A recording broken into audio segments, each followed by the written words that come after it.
In this video we will look at the Motorola DP3400. The battery is removed by releasing the catch at the base of the radio and sliding the battery down. The belt clip can be removed by releasing the catch at the top of the battery and sliding it upwards off the battery. Attaching the battery is the opposite. When you hear a click, the battery is fully secured into place. On the side of the radio there are 3 programmable buttons. These are usually left unassigned but can be configured if needed. The largest button is the PTT, which when pressed allows the user to talk. Release the PTT when you have finished speaking and await reply. To power on the radio, rotate the volume switch clockwise and set to the desired audio level. Wait for a short series of beeps and the radio is ready to use.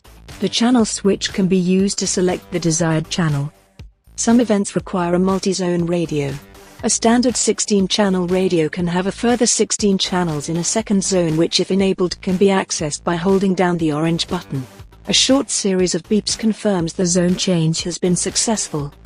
A range of audio accessories are available for the DP3400. They can be attached by inserting the top part of the plug into the recess above the gold dots. Tighten the thumb screw finger tight and the accessory is good to go.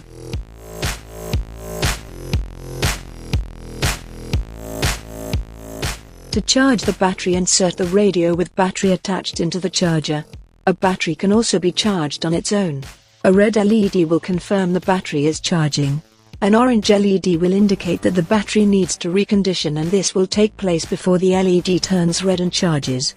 The LED will flash green when the battery is 90% charged and turn solid green when the battery is 100% charged.